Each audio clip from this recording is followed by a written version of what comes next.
Welcome back mga master, another video na ng Daya sa pagre-repair ng automatic washing machine. Ang unit natin ngayon ay Podidenso automatic washing machine.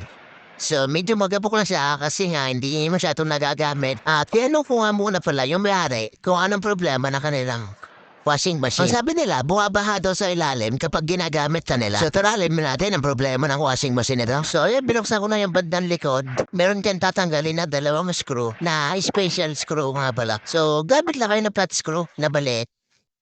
So yan mga master, nabuksan na natin at yan makakita nyo yung drain hose. Titik natin niya kung may butas ba. So yan mga master, hinawakan ko at nakita natin yung pinagbumulan ng tagas. So yan, meron pa may saan yung mas malaki. So, bali dalawang butas ang nakita ko. Kapag kasi gumagana tong washing machine, yung tab gumagalaw yan. Ngayon, bumaiksi ang pagkakalagay ng hose.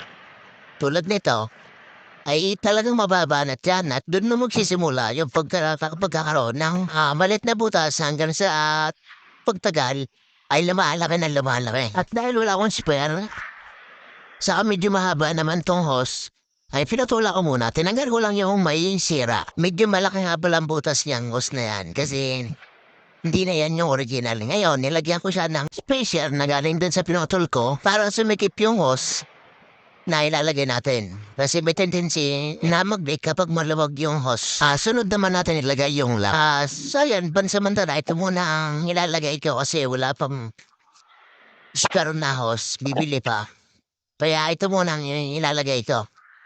So, medyo matibay naman to, kaya tatagal pa tong hose na to. So, bali hahabao na pala yung allowance ng hose na to para kapag gumagalaw siya, medyo makaka-apply siya ng maayos. So, ayos lang natin yung pagkakalagay, tapos lalagyan na natin yan ng screw at ilalaka natin.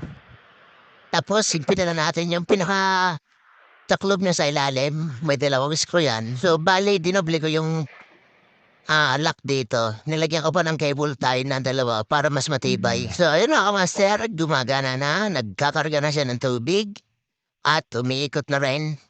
So, magagamit na to ni ma'am. Hindi na siya maglalabas sa lababo. So, ayun mga master, okay na, wala nang tagas. Wala nang alabas sa tubig. Kung nagustuhan nyo mapupula ang video ko ito, palike at share naman po, mga master. Salamat sa inyong panonood.